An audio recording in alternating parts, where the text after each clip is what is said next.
I want to welcome you. I want to welcome you to this evening session. And as usual, we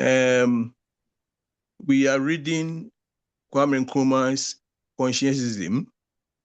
And it is the main book that we use for this particular session of CSG. They will be reading, and after the reading, each of us is supposed to at least come with your thinking into the reading, and then we discuss and share whatever comes. So after this, I think I will call upon one of the ladies to do the reading for us. Yeah. Who will do it for us, please? Let me see. Let me just see who are there. Sister Chisomo is the only, and then Sister Ida. So which of you is going to read for us, please? Sister Chisoma, if you don't want to, I'm happy to do it.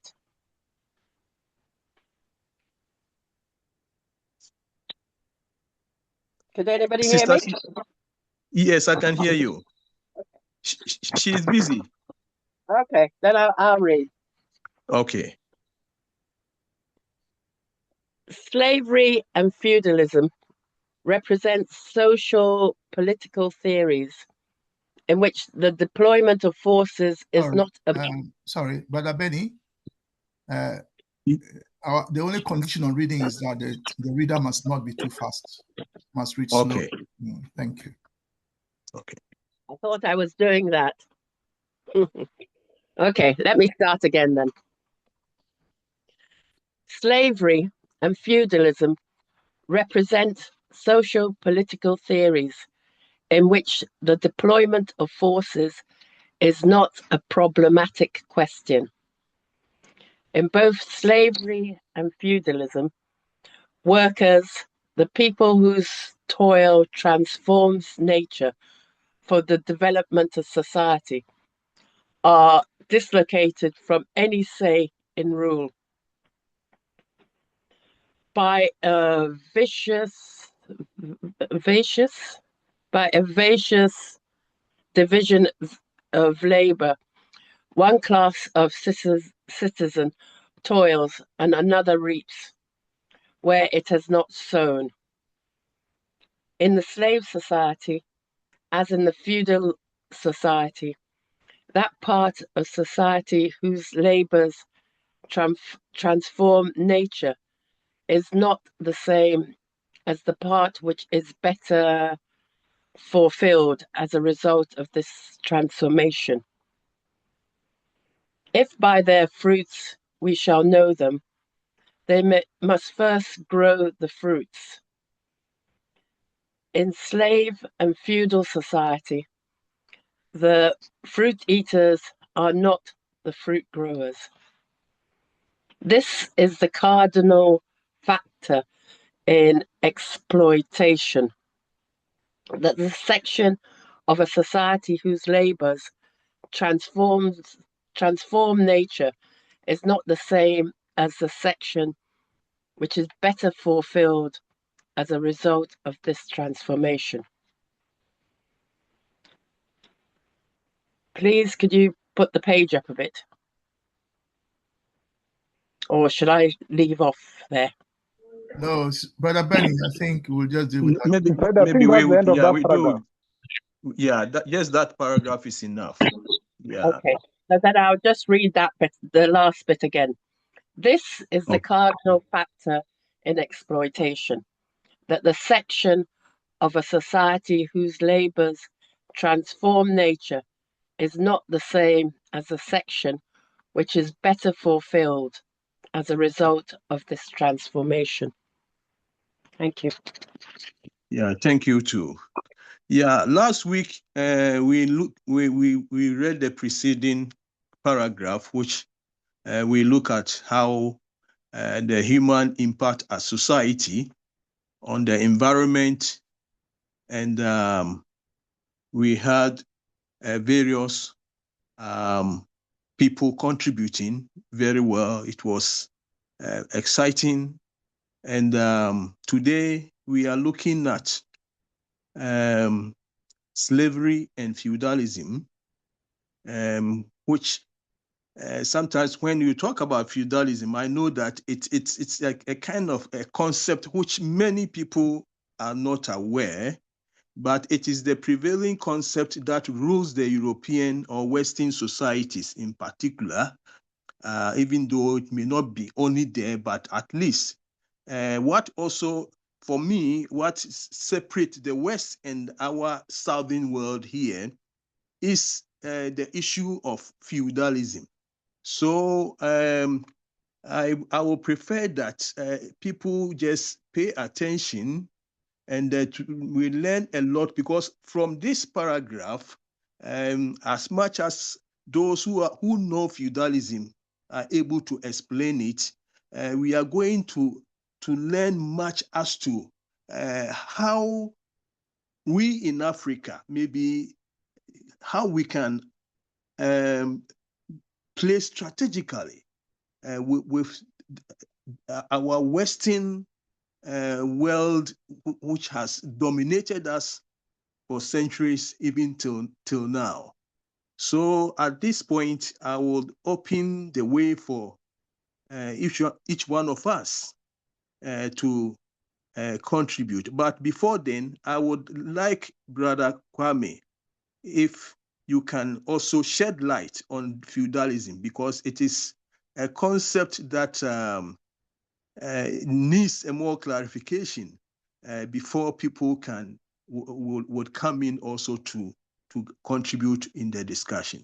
Please, if you don't mind coming now. Yes, Brother Benny, I am happy to come in, but I want to leave it to others to share what they think it is historically. Thank you. Look up the word in the dictionary, Brother Pigeon, please. Well, you want the dictionary definition of feudalism? Yeah, let's see what ask Brother Kwame, let's see what other people think about the word, how they understand it also. Yeah. Anybody now, please? Should I come from the bottom? Brother Yao Abebio? Yes. So I did a lookup on it myself. Yes. And what I got from it is a pyramid scheme where the most powerful are on top, and those that are less powerful on the bottom serving those that are on top. It says here in the search that it got, what it came back with was feudalism was a medieval European system of land for service. It's a tiered hierarchy where the king granted large estate are called fiefs to powerful lords, who in turn gave small parcels to knights, vassals, for military loyalty, while peasants, serfs, work the land, providing food and labor in exchange for protection from the Lord. So it is not a self-sustaining system, I see. It is a domineering, tyrannical system that is not healthy for all society on an equal footing. That's my feedback. Thank you. The next person said WHK. Pass.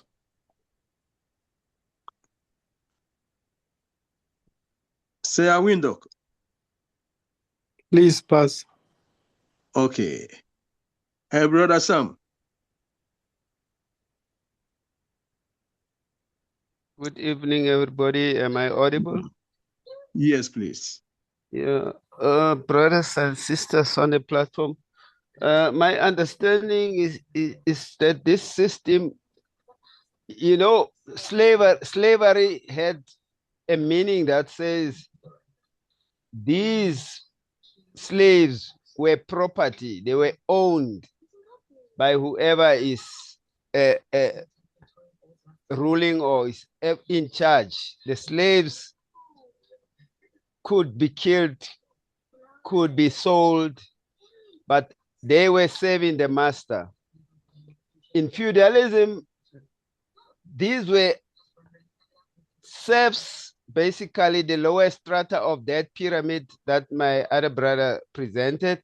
The lower strata, the king from top will take land and use land to all his nobles. First, it will be the nobles that will be given a big chunk of land. They are serving the king as nobles. They protect the king, but they are also using the land in order to pay back the king and the economy of that society. But the nobles also take part of their chunk of land and they give it to the lower structure below them, which basically is the vassals and the serfs. And they do the same. So these lower strata people are bonded to that system. They use the land, and from the land, they must get something to subsist themselves. And then out of that the remaining portion, which is basically a major portion, basically of what they produce, end up paying back, whether it's the nobles on top of them, and that way back to the king. And this is the system that was used immediately after the period where the Roman Empire was crumbling. And then in other European countries, feudalism started emerging. I think we've seen also a tinge of that feudal system here in Africa, and we still have countries that are clinging to this type of system. Thank you. Thank you too. The ladies, Sister Chisomo. Sister Chisomo. Hello. Yeah. Anyway, so I heard about slavery and feudalism in that. Right. Can you hold on, please? Brother Benny, are we still looking at the meaning of the word feudalism, or are we now sharing our thinking on the paragraph? I think two more people to share their view on to the understanding of feudalism, then we will come to. Okay. Yes. Thank you. I'll clarify after everyone has shared their understanding of the meaning of feudalism. Thank you. I continue, Sister Chisomo. Okay, so slavery and feudalism, I read that it's both slavery. The workers and the people who toil transform nature for the development of society and are disassociated from having a say in the rule.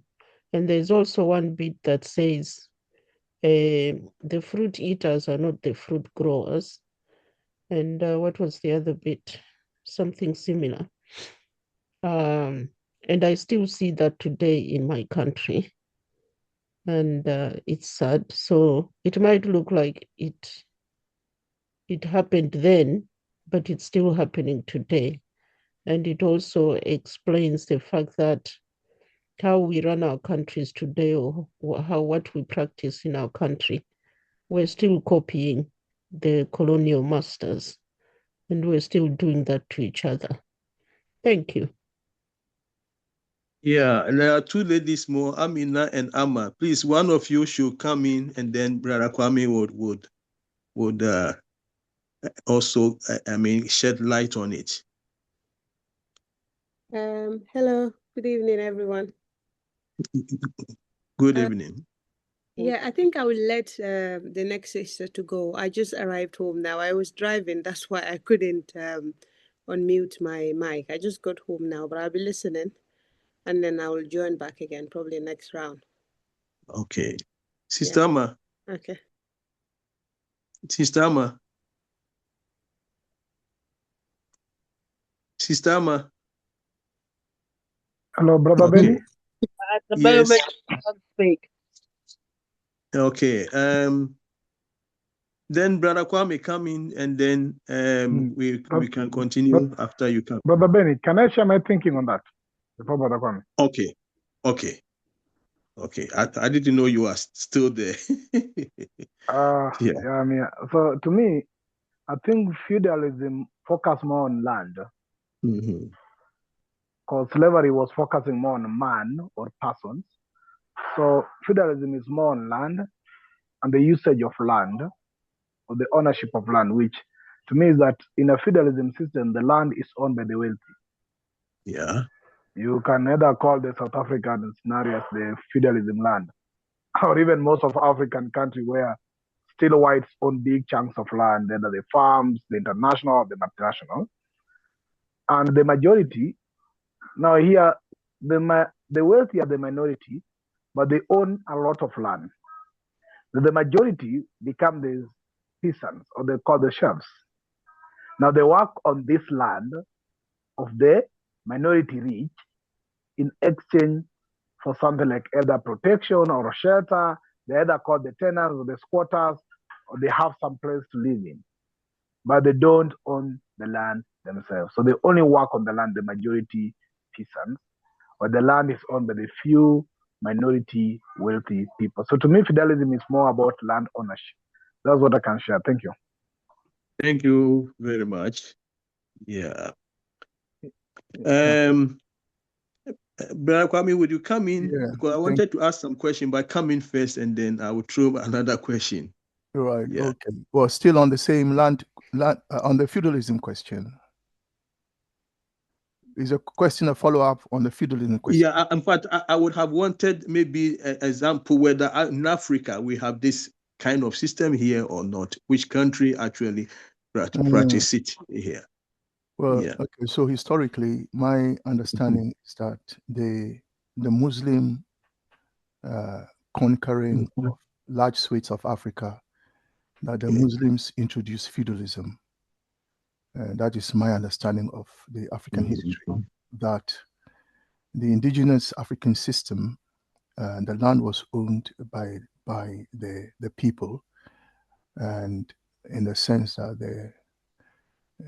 the stool or the skin was, if you like,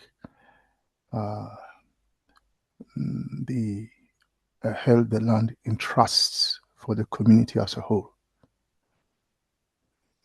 No one individual or group of individuals owned the land, and the land was owned by the community.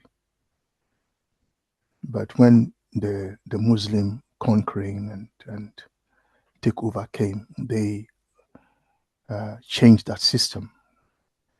And then when Christianity came, they also just used the same system, where they just took over large swathes of land and said it belonged to them, because you could not show your identity card or your ownership document, as if they have even a right to ask us to do that. I mean, the arrogance in itself is breathtaking. So that is my answer to your question. And as a result of that, what is happening today in Africa, in South Africa, Zimbabwe, and other parts, and in Ghana, everywhere, is that we have elements of that. But I think I haven't done any specific study on this, but I think what I can see is that there is a variety of land ownership in Africa today. In other words, we have communal land ownership. We have also private individuals who own large swathes of land. We have persons that are legal persons, like companies owning large sections of land. We have principalities like the UAE owning land in in Southern Africa, buying basically large chunks of land. So the land ownership pattern is spread across. It would be interesting for us to look at the data itself and interrogate it. But for the purposes of our philosophical discussion, I think all of us, those who have heard so far, have nailed it on the head. And I think Brother Pigeon's explanation of his understanding, I think, brought everything to sharp focus, which is that at the end of the day, it's about ownership. Let's be clear, it's about ownership.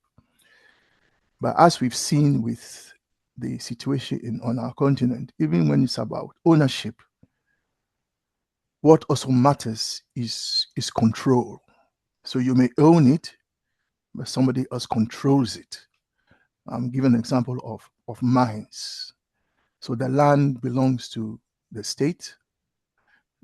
So in the new colonial state, anywhere that minerals are discovered, according to the law, if I take Ghana, for instance, as soon as, for example, if gold is found in some parts of Ghana today, for argument's sake, or any mineral, precious mineral, according to the law, that land then belongs to the state. The skin or the stool or the individual that owns that land loses ownership. It belongs to the state. And so then a new colonial state then owns that land. And so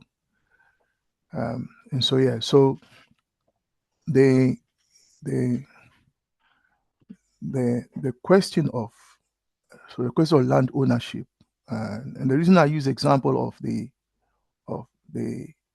minerals law is that not only do you lose ownership, you also lose control. But if you take Burkina Faso, for instance, we saw where Burkinabes owned the land, but French companies were the one mining the gold and the other minerals. And even though you own it, somebody else controls it, and so on. So owning something is not enough. You also have to control what you own, and that is where sovereignty comes in. Now, going back to the question of ownership. So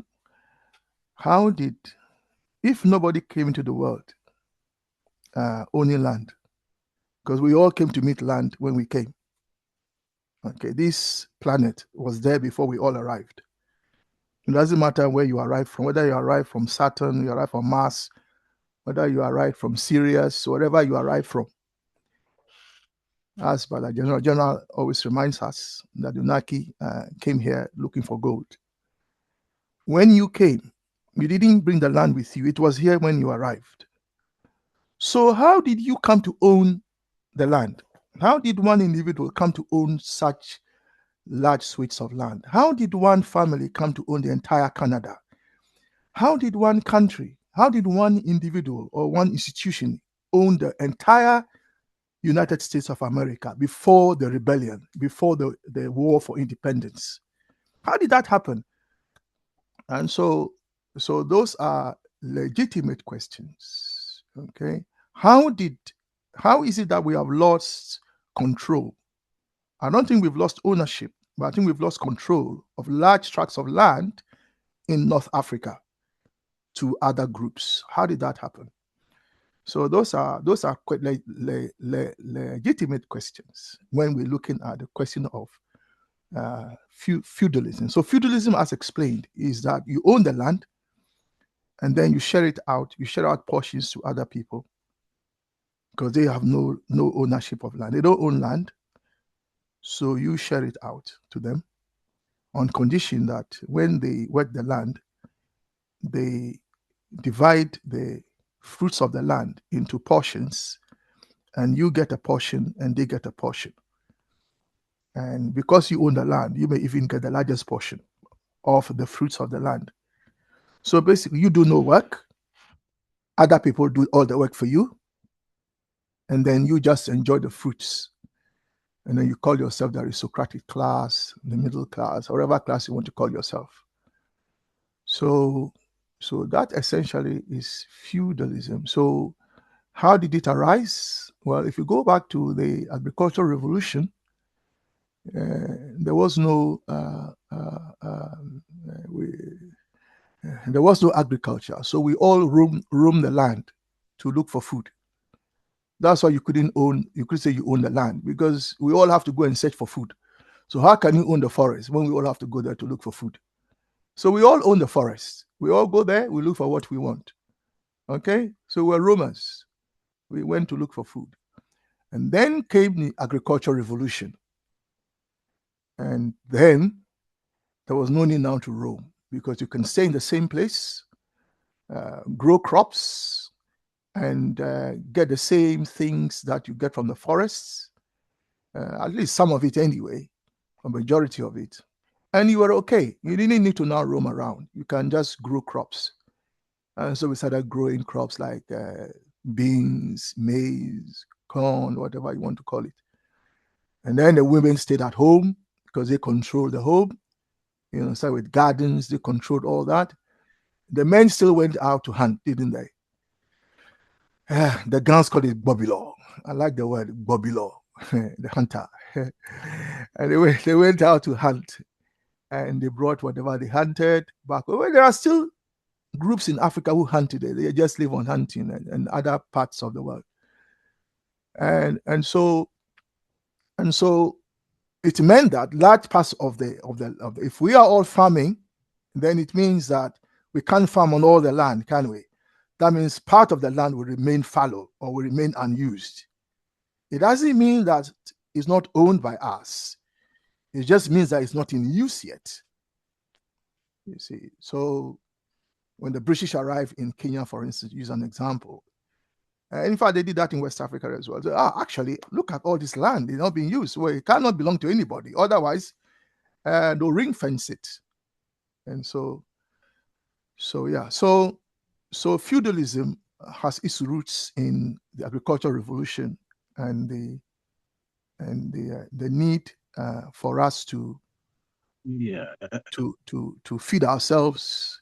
So what it meant, Brother Benny, is that the grower is also the eater. You see, the one who grew the crops on the farm is the same person who enjoyed the fruits. You see, because we all own that. You own your portion, I own my portion. But when feudalism came, so the large tracts of land that were not being used were taken over by, you might call them thieves, criminals, whatever you want to describe. They took over the rest of the land, claimed it belonged to them, imposed it by force in some cases, killed those who opposed it, and then it was theirs.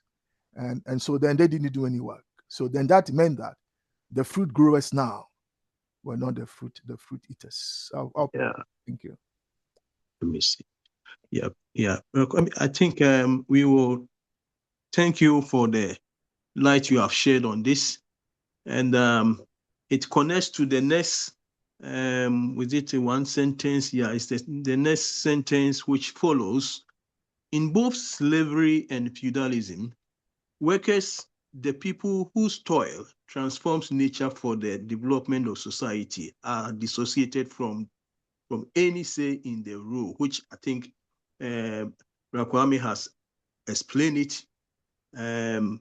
So let us move to, by a vicious division of labor, one class of citizen toils and another reaps where it has not sown. What I would want to add is the transformation of feudalism into the modern kind of Western type of states that we have today, which the ownership is in the hand of the state, which is controlled by, in the European setting, controlled by the royal entities. The state with the government respond to them or report to them. And the state comprises of the ruling class and also the working class. You see, yesterday somebody was talking about the European housing. I mean, they're just like the ordinary European as we know them, are landless people. The state has to provide them housing. And the way people live, that they may not even have, let's say in Africa, you say, in my hometown, my village, they may not have anything like that. If you look at all this, what we can say is the modernization of feudalism into what looks like they are not problems, but they are still problems, because for a human being to exist and you have no attachment to the land on which you exist. As an African, I see that as a problem, you see, which I believe that Nkrumah to Osajifo in no wise would have been the first one to say that that is the truth. The transformation of feudalism into a system that still, I don't think ordinary Europeans have freedom, has been transferred to Africa. And I think it was in this very book that Nkrumah said that Europeans have exported their burden to Africa. And when I read that, all that came to my mind is that, yes, indeed, because if you are in South Africa, you can see this clearly well, how European systems have come here, and for that matter, everybody else as native is seen as a person that shouldn't have land, that shouldn't have a hometown, that shouldn't have right even to wealth or anything that is good. You see. So we will continue to look at the next sentence, which says that I hope I haven't. Yeah, this is the second. So just a moment. So brother Benny. So now that we've looked at the word feudalism, so invite participants to share their thinking on the paragraph. They may choose anywhere. Okay. Yeah, they may choose where they want to focus on. They want to. Okay. Yes. Let me leave it that way. Yeah. Let them choose. Someone may speak to the entire paragraph by paragraph, as one sister used to do. Someone may just pick a particular paragraph. Yeah, it's up to them. But as long as they share their thinking on the paragraph, it's fine. Yeah. Thank you. The floor is open, please. Yeah, your hand is up. Come in, please. Come in. Now, I'm interested here on one thing. One, what is the connection between feudalism and slavery? As I've said, feudalism focuses on land. Slavery focuses on ownership of people. Yeah. There's ownership of land as feudalism. There's ownership of people as slavery. Now, the peasants who work on the feudalist or the Lord's land under feudalism system, does it mean the peasants are slaves? So but the virtue that they work on the owner's land?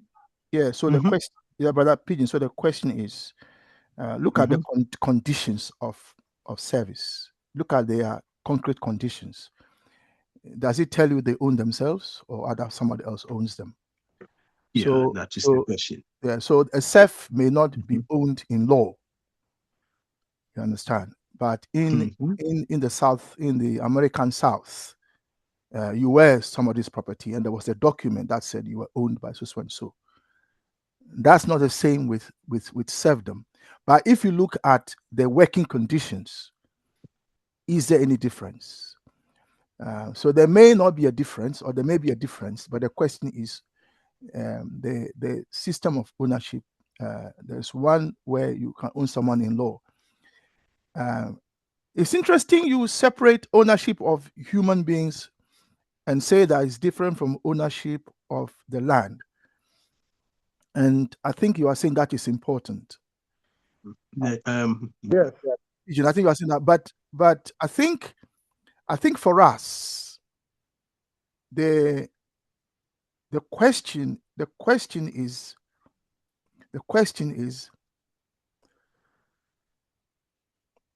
the purpose of owning the human being. Isn't that so that you have more control than you would have had if that person was a serf and had some rights and dignities? So if you are a serf, you have certain rights in law. If you're a slave, you have actually no rights, really, do you? So if you own land and you want people to work that land, are you better off having a human being that has no rights or one that has rights? In other words, I'm suggesting that the ownership question of human beings, not that the human who is owned agree that they are owned. That human being who is being owned doesn't think that you have a right to own him or her, but if he or she says no, you will use force and even maybe kill him or her. So in order to survive, he's quiet. He kind of condones it, but he's not really happy. Any chance he has, he will rebel. He or she will rebel, and there have been rebellions.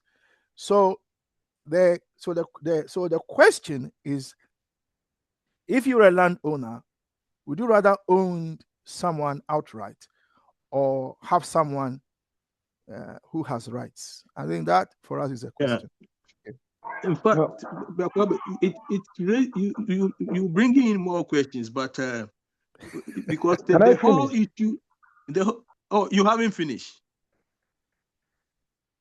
But Pigeon. Yeah, I want to finish by saying that okay, we should not combine two things here. Mm-hmm. One is talking about the land,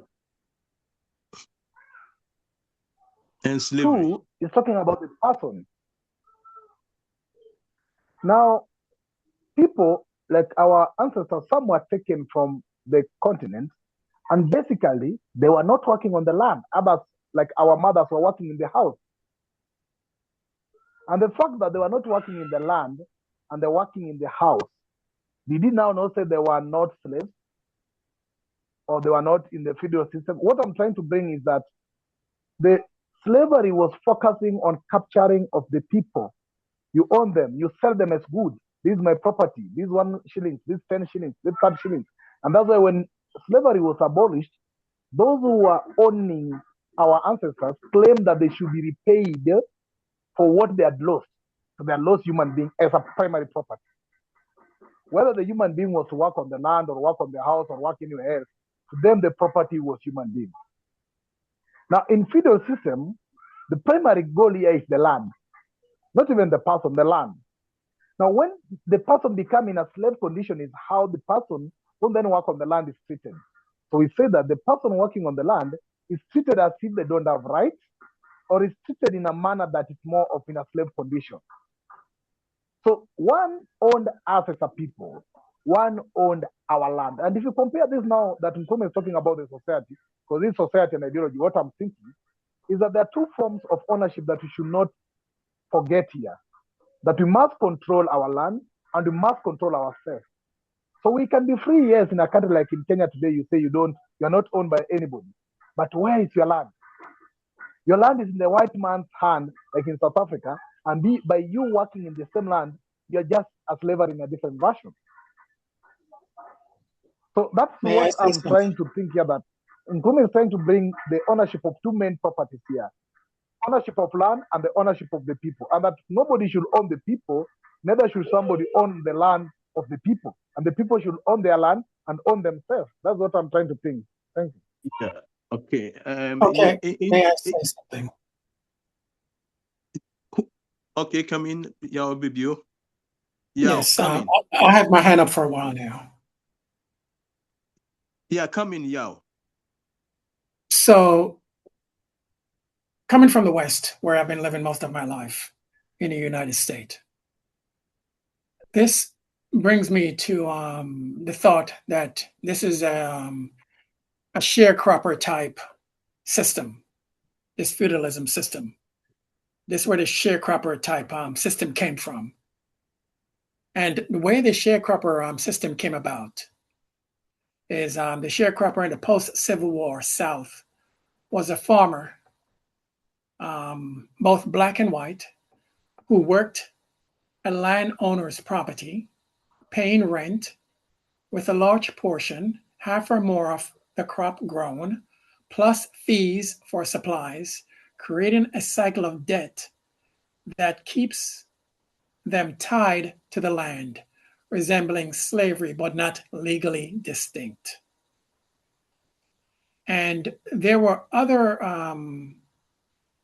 aspect of this is where the black were given after Civil War and the declaration of slavery ended, with the mules given the land, 40 acres and a mule, where the slaves, they own land now, but they could not make a living because no one would buy from them, where most of the wealth was with the white folks. So what the white folks did was they made sharecroppers out of those slaves where they were working their own land, but they were getting pittance or a very small amount for what they were producing on the land. There was a point that someone said that slavery was about owning people. And I somewhat disagree upon that. That is a part of the equation. But the primary equation, sum of the whole matter is it was about profit and wealth. It was about money. And it was about what those slaves could produce at the end of the day.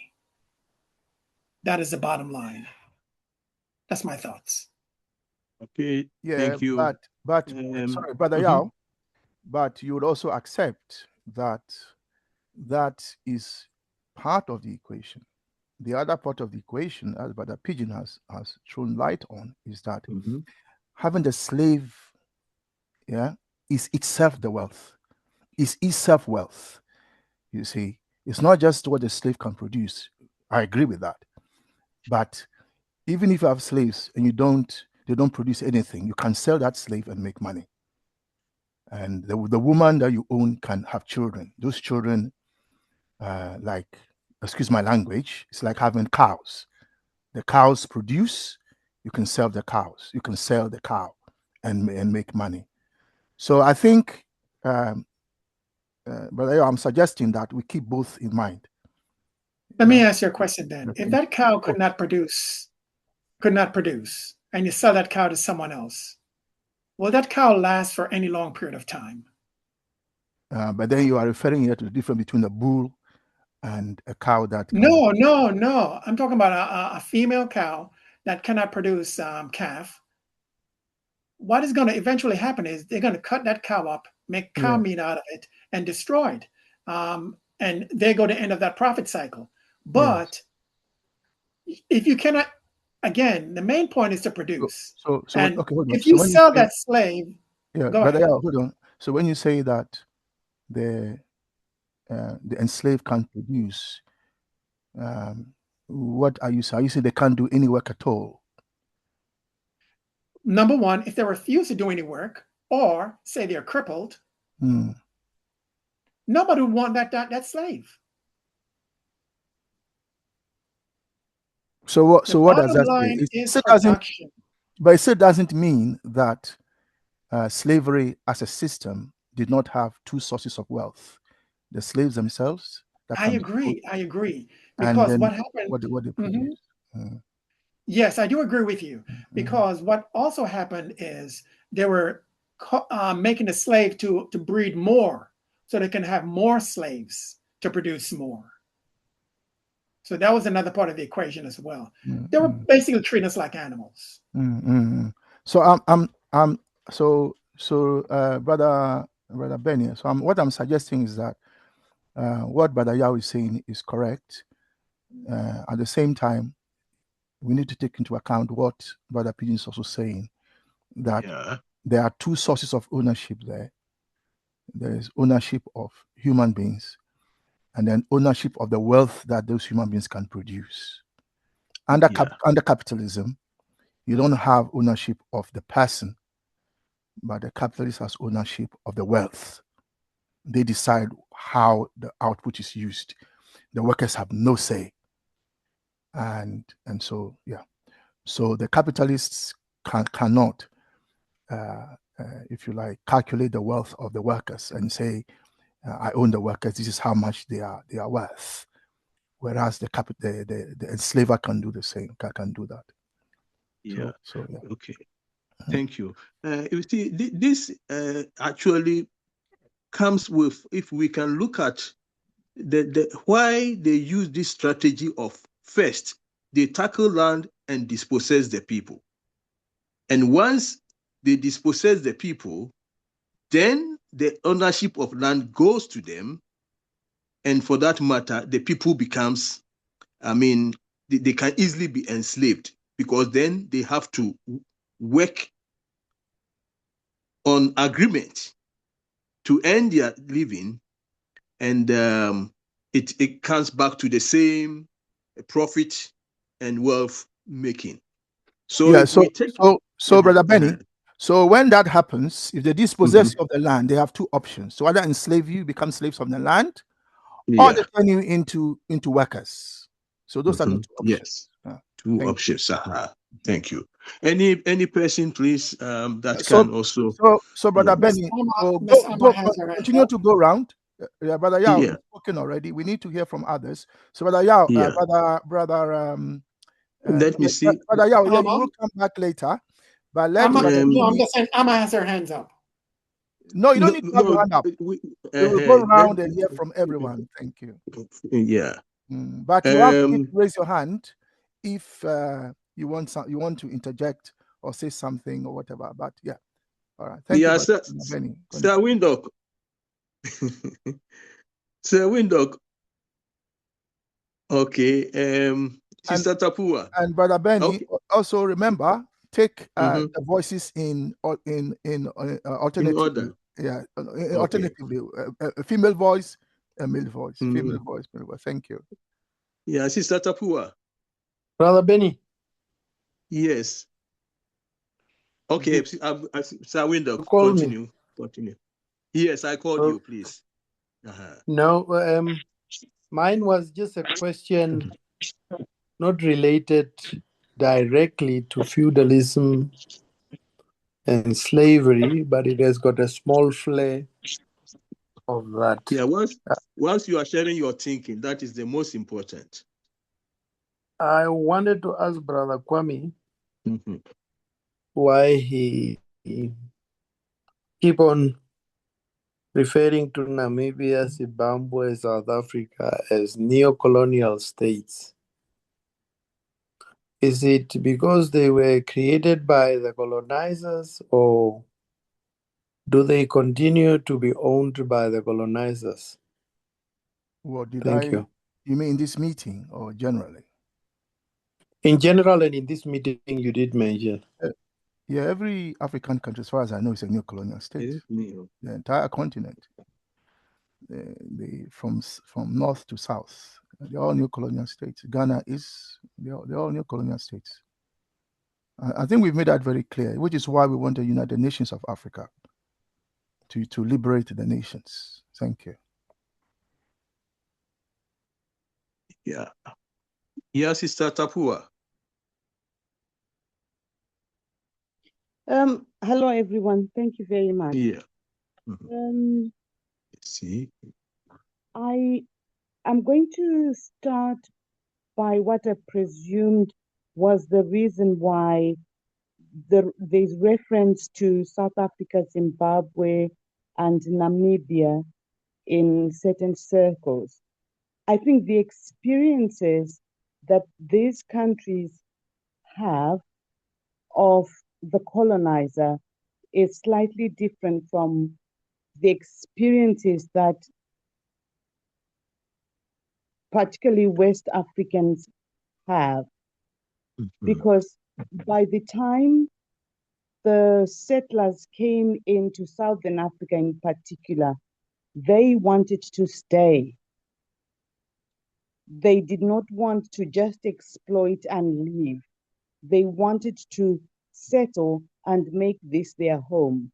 So this is what gives birth to apartheid and apartheid type colonization and dispossession, which I presume is slightly different from what happened in some of the West African countries. My contribution versus the passage that we're reading, unfortunately, I came in slightly late, but what I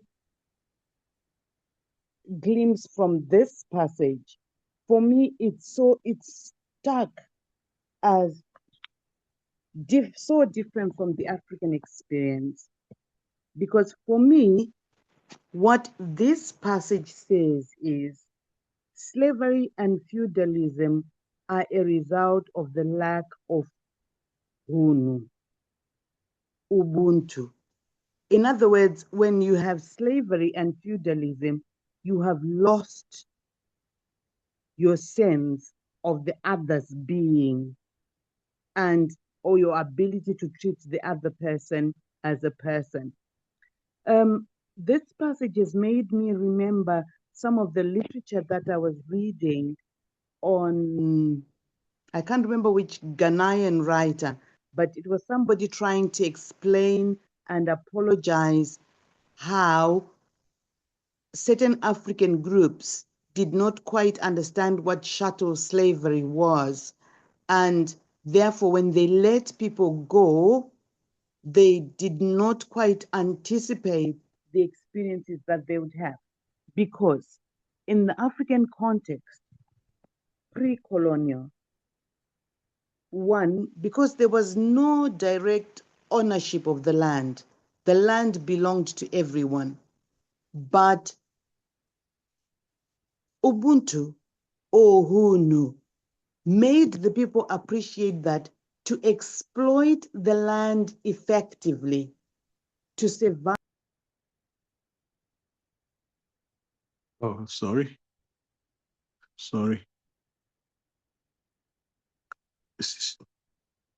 Sister Tapua is maybe network.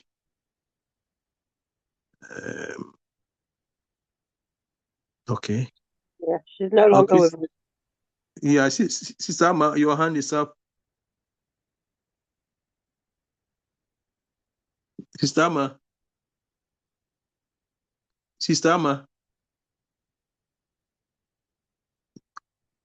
Sister Amma. Okay. Ras Kofi. Ras.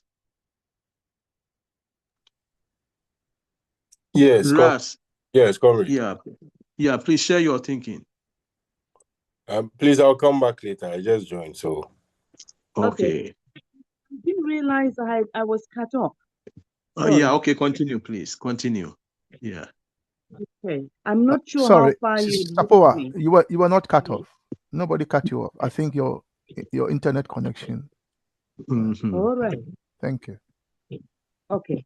Right. So what I was trying to explain is that in the African context, you have groups of people banding together to exploit the land. It doesn't matter And just the remain role. there at your mic, Sister Tapua. Okay. I was trying to explain that in the African context, you have the land does not belong to anyone. You have groups of people owning the land, exploiting the land, working together to exploit the land for the benefit of everyone. And people realize that in order to exploit the land effectively and to benefit from nature, you had to work together. This is where Ubuntu comes in, where everyone is important, where everyone's contribution is acknowledged. So, feudalism and slavery for me are when you have lost that, when you have lost that Ubuntu. Because even in the African context, when we started producing iron tools. They were produced for the community, and they were produced to benefit the community. The Portuguese in Mozambique and part of Zimbabwe had problems with some of the states that people were running to for safety, because they would get there and be given tools to exploit the land for the benefit of everyone. Whereas in the Western context, at the development of the Industrial Revolution, the ability to produce tools fell into the hands of a few, and therefore they started manipulating the others. So that's where I think the difference is. And this, I think, is reflected in the confusion that we have as Africa today. I'm going to give the example of Zimbabwe. Zimbabwe as a country says they have reclaimed the land. People are expected to celebrate that the land is back in the hands of Black people. But they're missing the very essential part, which is to share equally with everybody, which is to say the land does not belong to A, B, or C. The land does not have title deeds that exclude other human beings, so that these human beings are expected to live in the air and not live on earth. And this is why when people stand in these august meetings and they're cheered for maybe saying, we don't want strangers owning 50% of our land or 50% of that, we're doing this. We've become very cautious, because whilst we believe in Ubuntu and we use it to blindfold and cheat, basically, we're left with a situation where right now some people are clamoring for title deeds, and the land is not finite, it's limited. Once the whole country has title deeds, what's going to happen to the people who are going to be born without title deeds? In our context, in the African context, the land was yours to use for your lifetime. After that, somebody else would use that land. That's my comment for now. Thank you. Thank you. Let me call General Anunnaki. Then Hypercon, you also come in, but tell us your name, please.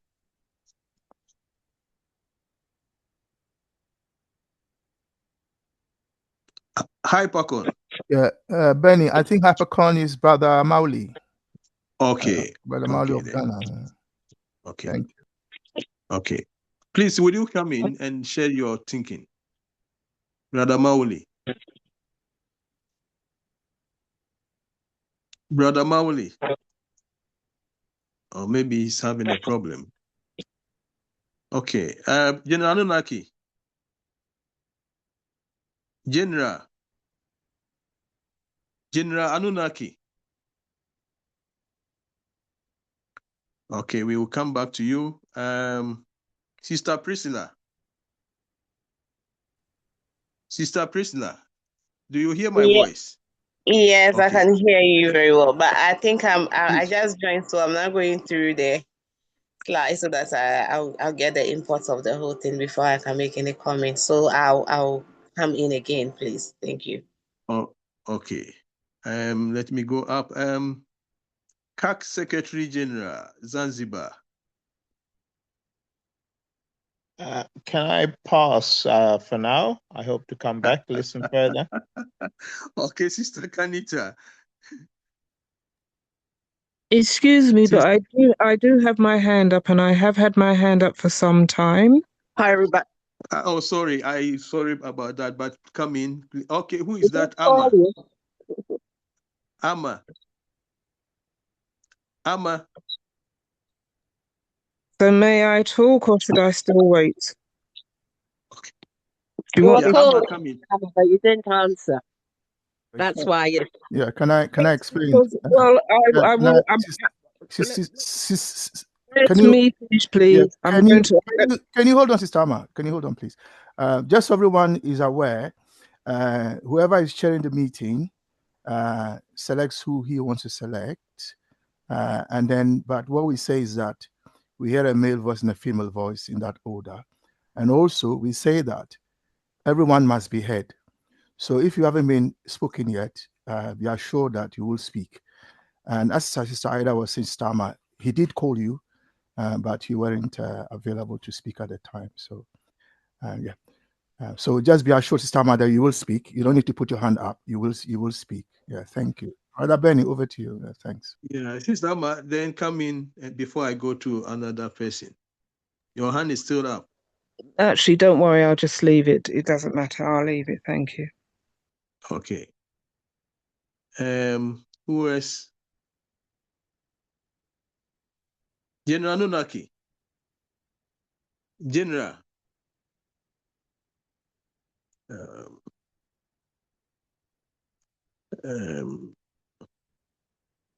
Okay. Whoever is ready, please come in now.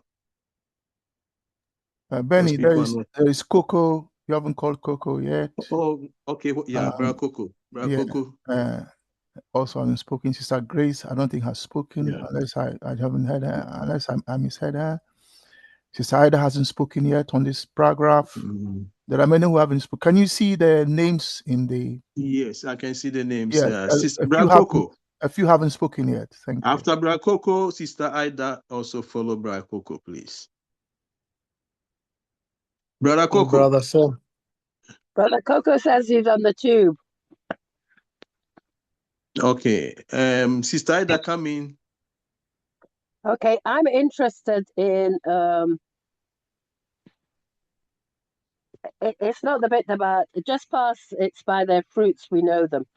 I'm interested in the bit about in slave and feudal society, the fruit eaters are not the fruit growers. This is the cardinal factor in exploitation, that the section of a societies whose labor transform nature is not the same as the section which is better fulfilled as a result of this transformation. Because I think even today, there are people who are having to work very hard to transform nature and to grow food for other people who and a lot of us just take it as, well, you know, the food is just a pipeline, the food just comes, and we don't worry too much because it's usually always there. But we don't see the hard work behind the people who have to fight with nature to produce that food. And to me, I think that this is an important thing in this paragraph, that we are also at fault. We may not be or think ourselves as enslavers or feudal lords, but in a way, our behavior is just as bad, in that we expect others to do the work and we expect to benefit from that work. And I think that's also an important part in this paragraph. I think I'll leave it there before I say that, you know, we're just as cruel and wicked. So that's it. Yeah, Sister Ida, you see, you hit something that is very, very important. I wanted to just talk about it the last moment, but you raise it in a way that the matter is, if I compare Africa and Europe, Asia, you see, the Asians see what they don't like. They come with a solution, or they find a strategy to counter it, and then to get over it, and then they have their freedom. But for us, hold on, brother Benny. Yes, be careful about stereotyping. Yeah, but not stereotyping, but it's just a comparison. But you are still stereotyping a whole group of people. Okay, sorry, Yeah. but let's stereotyping as well. Let's be mindful Okay. when we are stereotyping. The other dimension. Of course, not all even the Asians, but I mean, certainly we just say that because we need strategy, more of action that actually put us on the confrontation path in saying that enough is enough. So that is what I wanted to. But let's continue, please. We go to Brother Sam? Yeah, Brother Sam now. The other dimension, before Brother Sam is let's remind ourselves that there is such a thing as division of labor. Mm-hmm. So it's a division of labor. When Sister Tapua explained what she explained, you could sense there that she was also referring to the question of the division of labor, that the mother stays at home, and not that women should stay at home. I'm not saying that. Just an example. She's just had a baby. She can't go to work, or she can't go to work, whatever her context is. But she's a nursing mother, therefore has to be given room to do certain things. Then the man. Sorry, I'm stepping back from this example because I can hear a lot of complaints about that example, because men also have a right for paternity leave and so on and so forth. So that's not the good. So let's forget about that example. Let's use another example where we work in a farm where perhaps you work in the office, and then the other person works on the actual land. And so you are both working in the farm, but one person is working in the farm office, doesn't get his or her hands dirty. But then you have another one who is actually working the land, maybe using an equipment or whatever. So I'm just saying that there is division of labor. And I think what Sister Ida is drawing our attention to is that sometimes we become part of the problem, in the sense that we disrespect forms of labor. I think we dealt with this in chapter 2, partly, when we looked at the fact that in any community there are different types of workers. And just because somebody is a cleaner or a laborer doesn't mean that they are not human beings. Sometimes there is a tendency to then think that somebody is enslavable because somehow they have certain qualities that make them less human. So I just thought I'll raise that. The question of the division of labor. Thank you. Yeah, thank you, Brother Kwame. But let me just chip in something. When it comes to division of labor, see, somebody may work in the office and maybe be paid something small, but work hard. Somebody work not in the office, but probably in the construction session, digging, and then gets a big money. The certified person, if you compare to the one who is not even certified, but has the skill to maybe turn a machine. So when it comes to the remuneration side, it's also a bit dicey in a way, but we are not going to get into detail on that. So let's continue with Brother Sam. I think, is it Brother Sam's turn, please? Yeah, Brother Sam. Yeah. Brother Sam. Thank you, Brother Benny.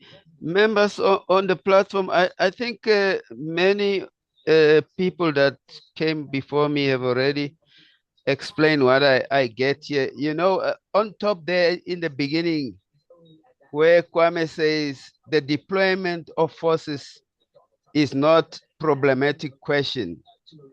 It can basically throw us off cue, because it is problematic. But I think the emphasis was trying to say the lines are clear in these systems. Slavery, they own you, you have no saying. Feudalism, they basically own the labor that you produce. And I think if you look at it that way, it is not problematic. It is not hidden. The relationship is clear. In slavery, you are owned totally by the master, and in feudalism, your labor is owned totally by the landowner. And this is the essence of what I'm reading here. And for me, both systems, I think I'm going lower there where he says in both systems, the issue, or what I call the bottom line is that in these two systems, those who are laboring, those who are producing, are not the ones that own and utilizes what it's been produced. So that there's no two ways about this system. And according to me, there's a thin line between a serf and a slave. Despite that, they say the slaves have a little freedom. But if we know how peasants and serfs live, there's nothing, there's just no clear thing that can say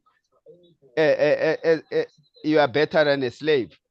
For me, that is a thin line. But the bottom line is that the system produces people who eat, but they have not been the growers. The growers who grow don't eat, and they solely depend on these fruit eaters and the landowners. Thank you. Thank you. So May I on make this a note, contribution? just a moment, please. Just a moment. On this note, I think earlier in this book, Nkrumah, where is the role of humanism? Please think about it. In labor, in labor. Think about it, and then later when people respond, well, when you are responding, you can add it to what you are responding. There are some hands up, please. So let those people come first, brother. Is it my brother? Let those people answer first, and then no problem. Yeah, Sister Amina, you haven't spoken. Amina, come first. Hello, Sister Amina. everyone. Hello. Yes. Can you hear me? Sorry. Yes, we can hear you. Feudalism and slavery. Looking at this passage, there are so many things that can be related to what the passage is talking about. It all depends what you have been exposed to. For instance, I will use the part that it says the growers are not the fruit eaters. If you look Africa for an example, you use Ghana and Cote d'Ivoire. They are one of the countries that grow cocoa in large amount. So if you look at what cocoa does, like in Western countries, like the benefit that comes from cocoa, it benefits the Western country more than it benefits Africa, where those cocoas were grown. Because I have watched a documentary in the past where they interview some children who works at cocoa farm, and they show them chocolate, and majority of those kids don't even know those chocolates that children in the West here are enjoying are from them. They are the growers of those chocolate, but they are not eating it. And then I will also use another example of another documentary I've watched where they asked a group of kids about a banana, how those banana grow. In the West here, majority of the kids were saying that banana is from the supermarket. And then they asked children of similar age where those bananas were grown. Those children will tell you how those bananas are grown, and how they packaged them and how they left the country. So looking at this passage, so many things you can relate to it, meaning that feudalism, it still exists, but it's kind of wrapped in a nicer way, whereby people don't see it as like the passage says, is the cardinal factor in exploitation. So there is no question around it. We normalize it, but it's still happening. And even if you look at within Africa, I'll use Gambia as an example. During the time when Jammeh was the president, and there is this community that donated huge amount of land to him when he was when he was the president of the country at the time. So when he left, a commission was formed. So that land actually belonged to the community. But one side of the community says those lands are from their forefathers. So instead of looking at how much the community can benefit from that land, they are not looking at that, but they single-handedly, together, single-handedly took that land and gave it to the president, claiming it as is theirs, whereas their forefathers came and found that land there. So that president took the land until he left. The community, the youths in the community from the community went to the commission to claim those lands back. So when the community did it, the youths from the community did it. The minute the youths got the land back, those same people came back again and said those lands were theirs. They actually gave it to the president. So if the land is returned to the community, that means it's theirs. But they are just like thinking about themselves, but not looking at the interests of the community. So you'll be like, okay, you are given a land that isn't even yours. Your forefathers came and found that land there. That land belongs to the community. Anything that should be put on that land should be something that will be beneficial for the whole community. But giving it to one person, so it's like the president alone is going to be benefiting, whereas those who are the owner of that land are not benefiting because it's the community. Those innocent kids that need proper education, need clean water, need proper shelter. So you're denying those ones and giving it to somebody who have it in large amount and doesn't even need that land. So to me, in a nutshell, these things, they still exist internally within Africa, and then also it also happened like between Africa and like between us and the West as well. So if you look at both sides, both slavery and feudalism exist. Slavery, on the other hand, is a different case. But I'll just stop there for now and allow another speaker to take up. Yeah, thank you. Thank you. It's something that we have acquired. And I think that's why Osajifu wrote this book, to show that we have something better, but we have acquired something which is inimical to our own existence. So next one is Sister Priscilla. Sister Priscilla. Brother Benny, it's female, male, female, male. If Amina has spoken, then we need to hear a male voice, like Brother Gare, for instance. GAC. Zanzibar. That's Brother Glenroy. Okay. Oh, Glenroy. Oh, sorry. Glenroy. Yeah, please come in. I'm not sure why it's taken so long to unmute. Apologies. Greetings again, everyone. I think, we should perhaps examine more closely the reference to Zimbabwe, because I don't think the reference to it and why perhaps things did not work the way it did was really an in-depth look enough. But I put my hand up because, the way in which we are discussing this in the sense of feudalism and enslavement whatever type of enslavement, I don't believe the line is as thin as that. I think it's quite disparity between the two forms of exploitation.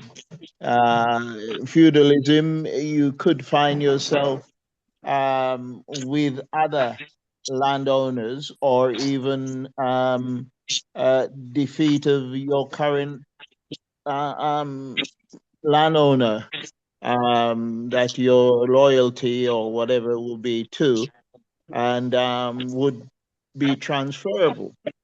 You couldn't say the same thing about enslavement. I don't think any enslaved person could go to the next enslaver down the road and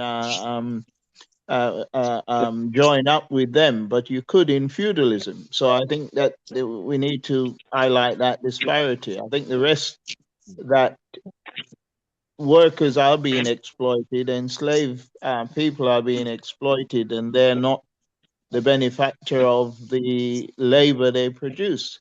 But I think somebody said that continues because workers are still being exploited, whether it's in the form of salary or in the form of the ability to rise within the industry. So the exploitation goes on and can be seen as similar in many ways to feudalism, where you have someone working for a company and somebody down the road is producing the same goods or the same item. You're then in competition with other workers, and some are expected to give your loyalty to your employer or your feudalist example. So I do think that when we discuss this, we should really recognize the difference. Really, I understand the need for a superficial look at it and said both type of people are being exploited. But I do think that the ability to change your circumstances is very different in feudalism and enslavement. Thank you, Chair. Well, thank you too. In fact, as Brother Glenroy has spoken, what comes to mind, Brother Kwame, you may clarify this. If you look at the Scandinavia to Iceland, their system, which was more like, is it egalitarian, not egalitarian, but there's that kind of equality. And then the system whereby even your level of age and everything, the pensioners enjoy more and the rest. They have created a structure to ensure that there's that parity. But then is it our responsibility that has actually allowed these things to go on as nations, sovereign nations? But then people may answer this when they are commenting. Sister Priscilla.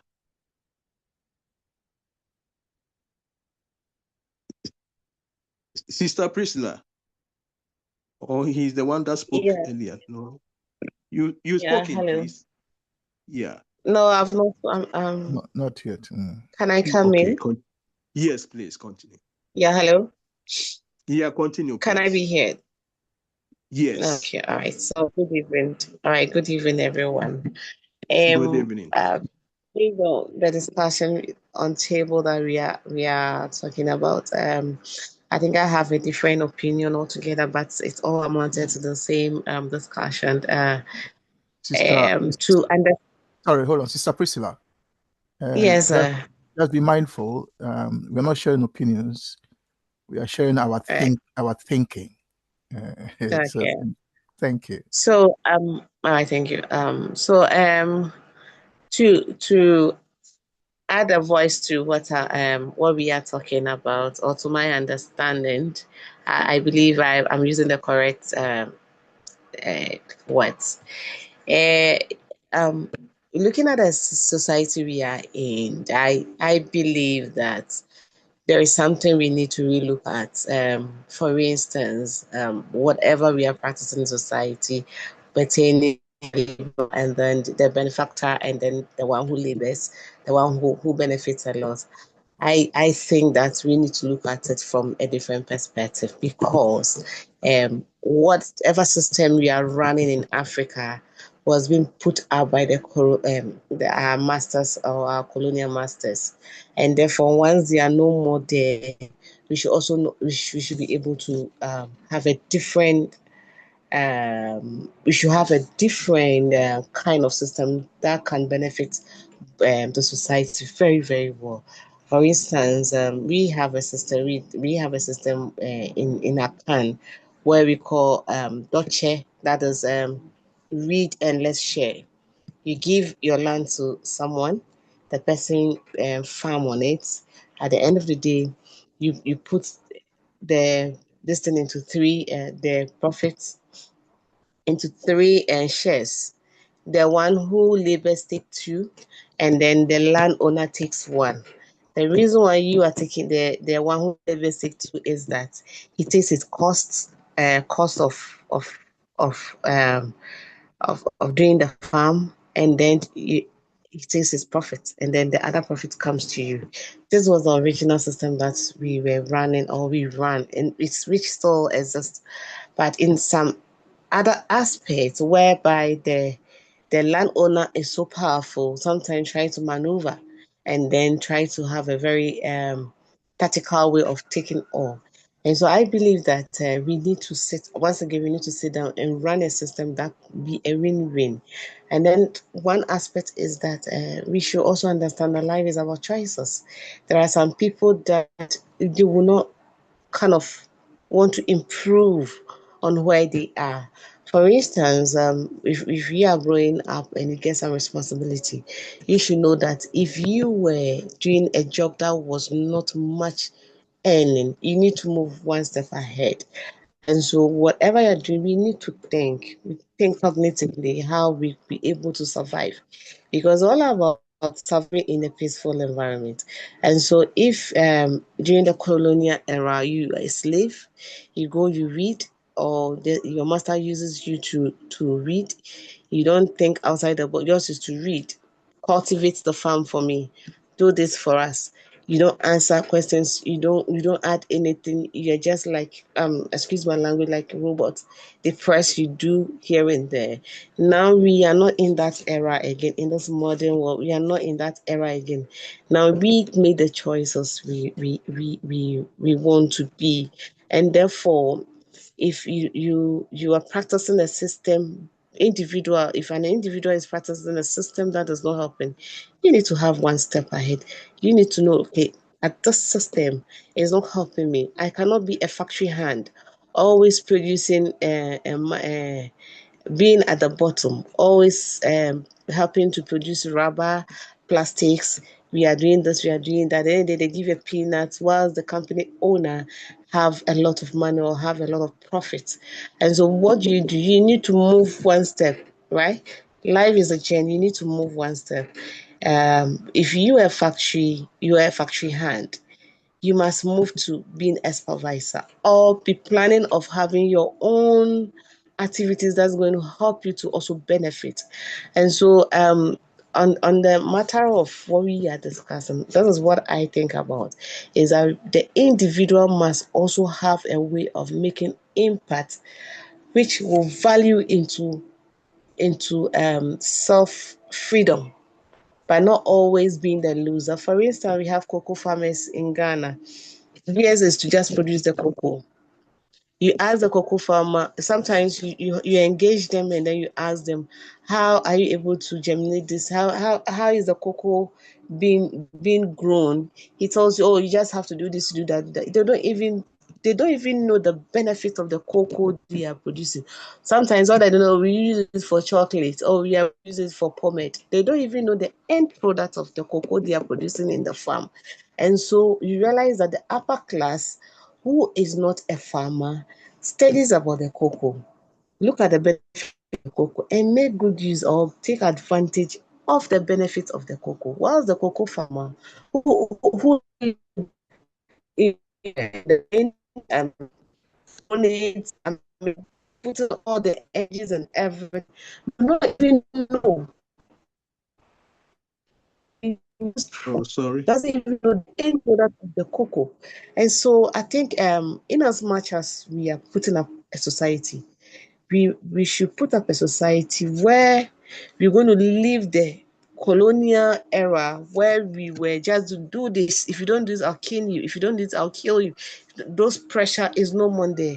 We should have a liberal society where everybody must learn or must be able to free herself inwardly to be able to fit into the society. And that is where the Ubuntu comes into place, that you are because I am. But whatever we are doing, you should not put us in a situation whereby if I don't give you, you cannot do anything. No, it should be in a situation to build the community. I think I'll force here for the meantime. Thank you. Thank you. Yeah, what you mentioned is Abusa. Abusa is the farm harvest is divided into three. The worker takes one, and one is used as like the cost aspect, and then the owner of the land also take the other one. See, so it is Abusa. Thank you very much. Who's next is brother Coco. Brother Coco. Sorry, Brother Benny. Brother Coco.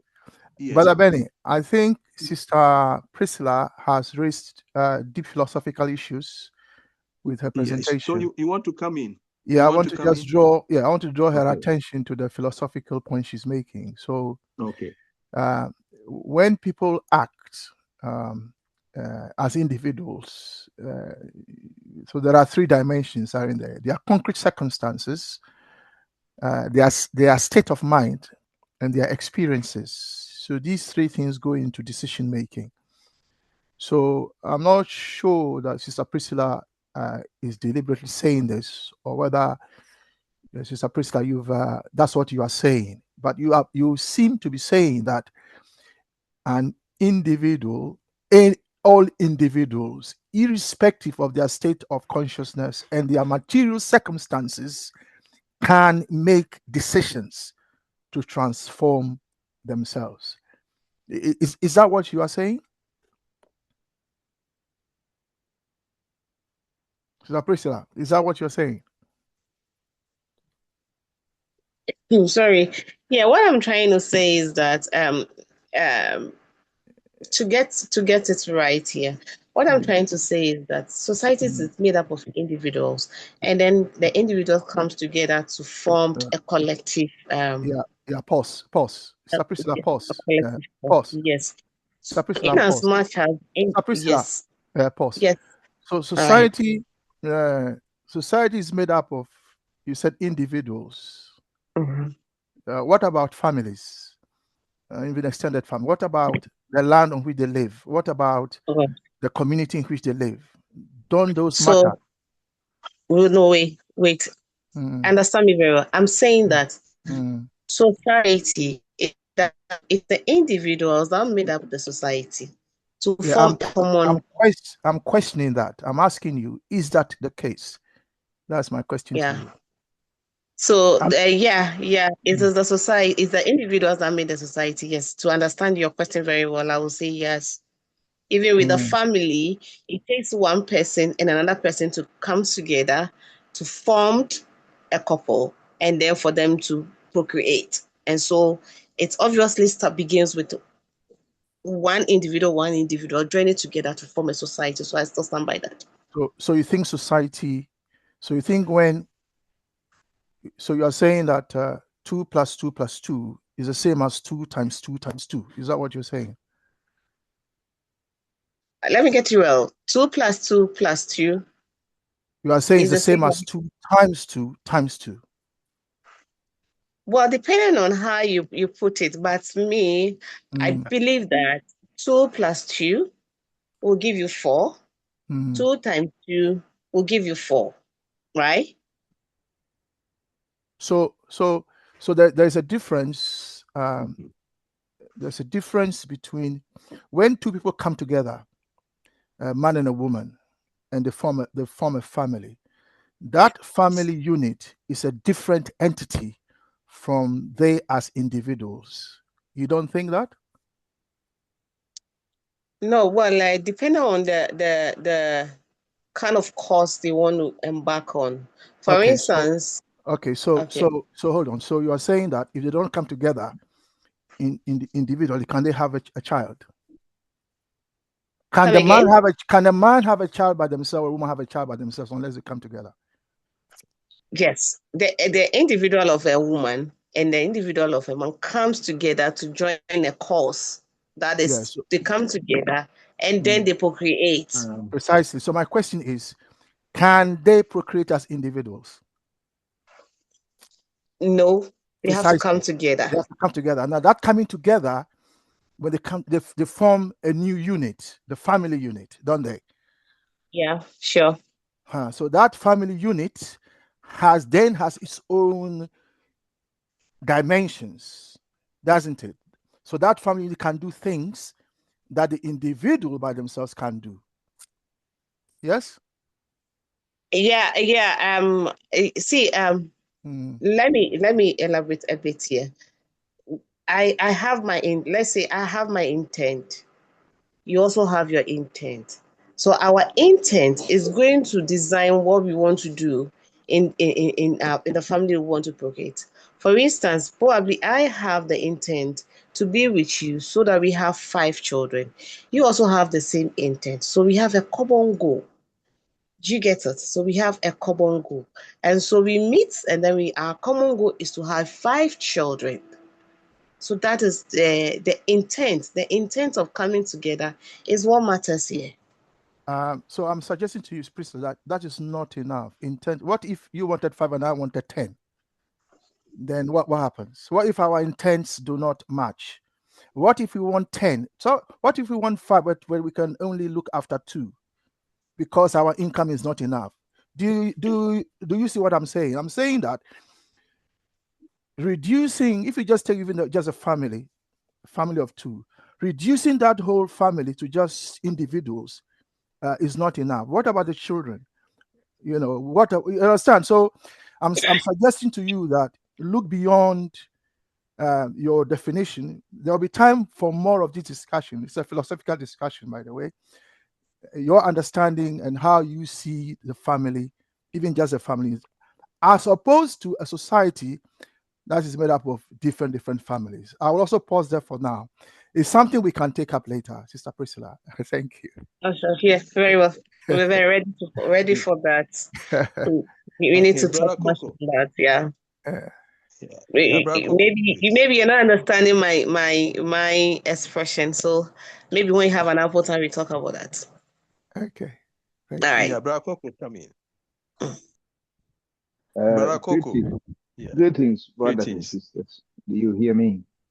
Yes. Thank you very much. Today's paragraph is a continuation of last week and the week before that, where we learned that society, when transformed, or should I say the environment, society is placed in nature and it seeks to influence nature, to impose such transformation upon nature as will develop the environment of the society for its better fulfillment. So let's remember that there is that correlation of transformation with development. So in this case, we are then taught that feudalism and slavery are different because those who are contributing to the development are actually not benefiting from that development. So he's actually using this to demonstrate a classic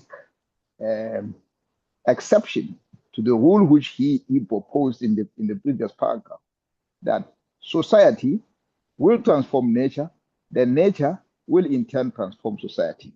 But we don't see it happen in this case. All right? Because there is an issue here. There is a Marxist class structure happening here. And if those of you who were there last, remember that Brother Kwame asked me after my submission about communalism And I understand why now, because he was already looking forward to this paragraph.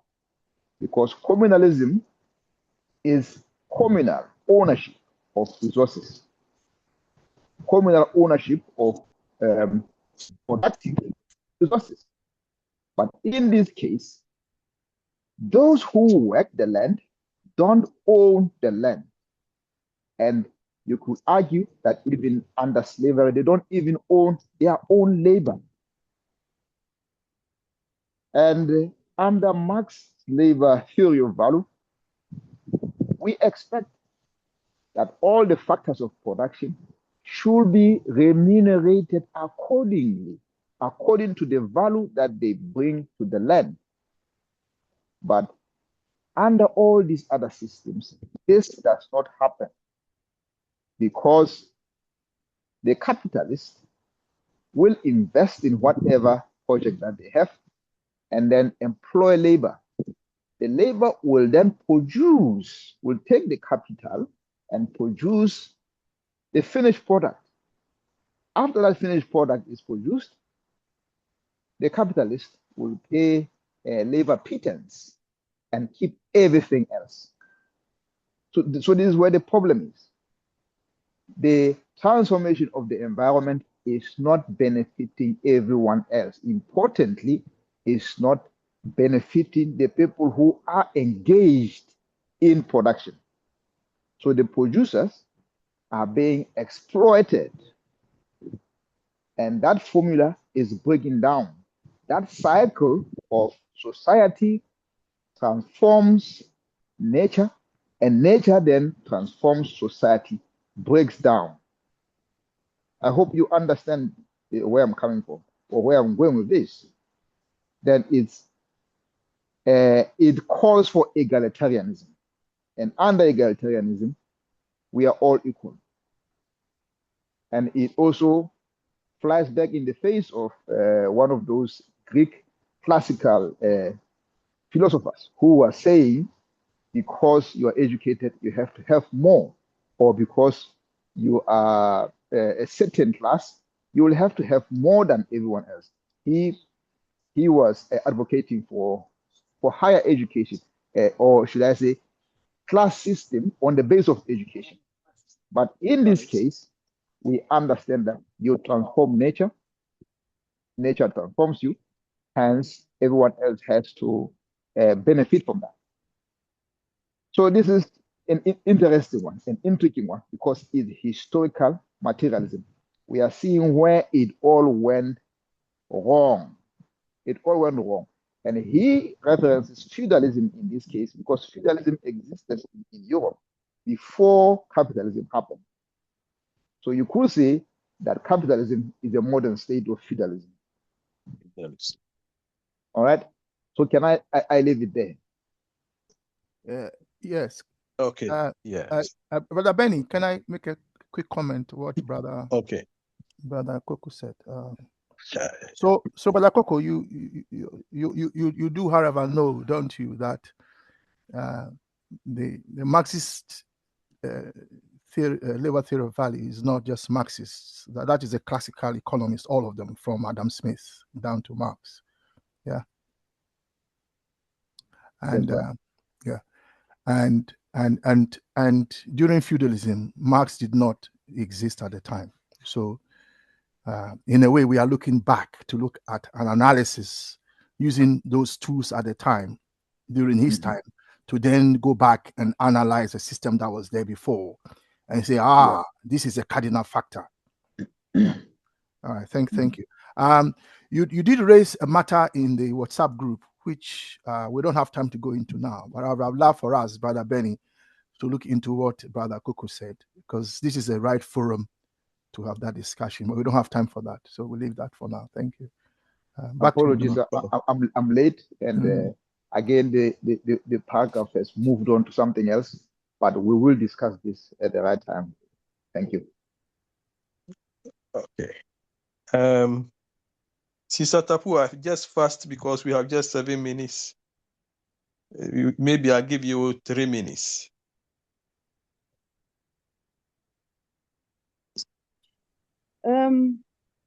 what I'm looking at is a situation where we need to focus more on why society gets together,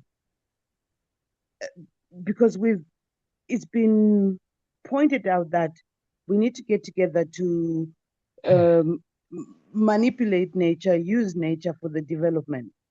But in the middle of that paragraph, I think it's towards the middle, Nkrumah says, by a vicious division of labor.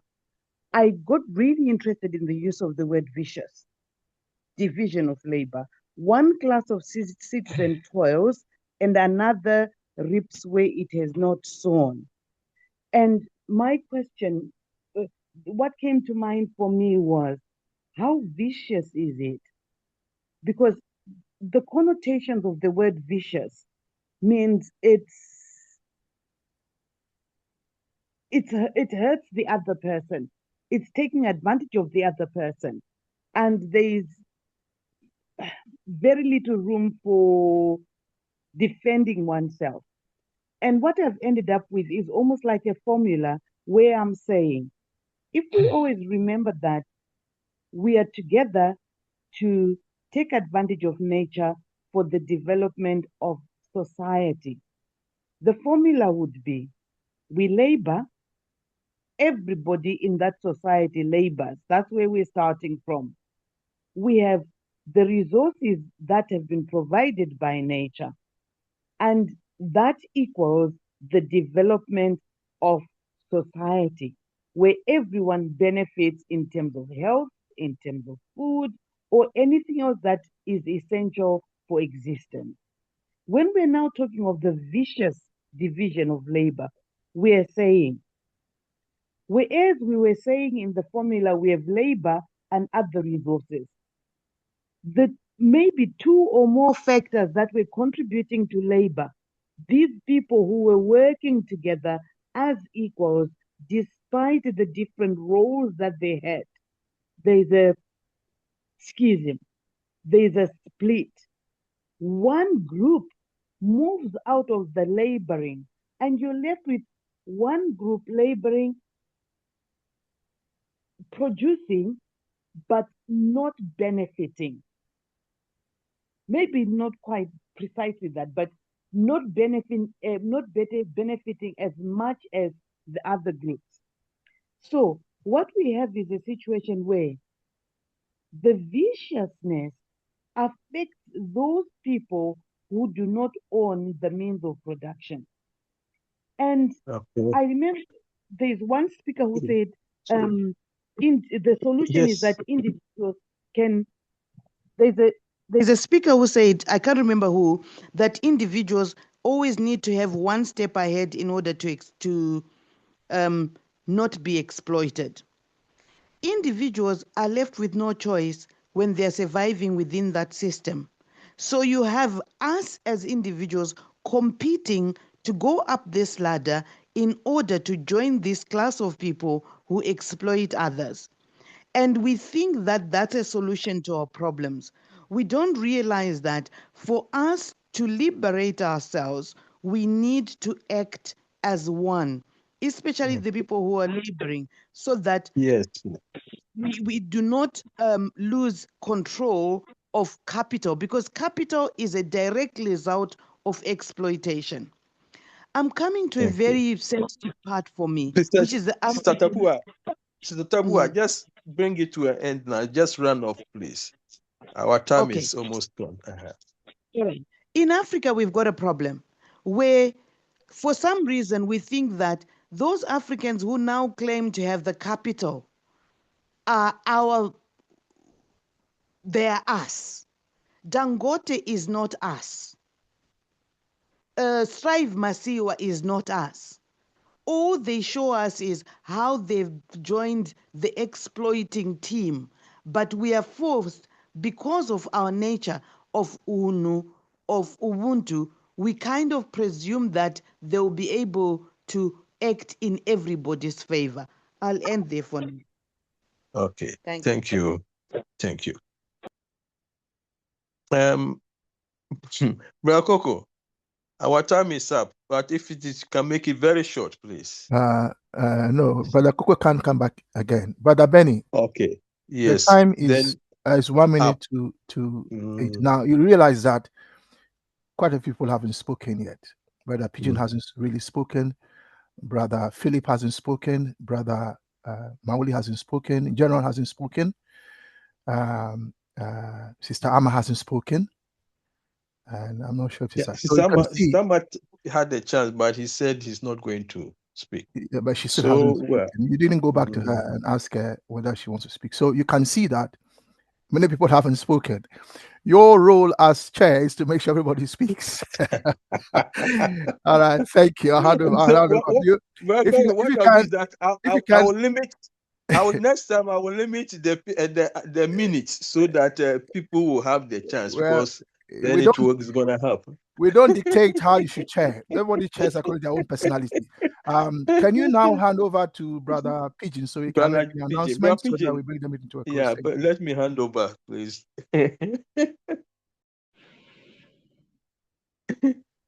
Yeah.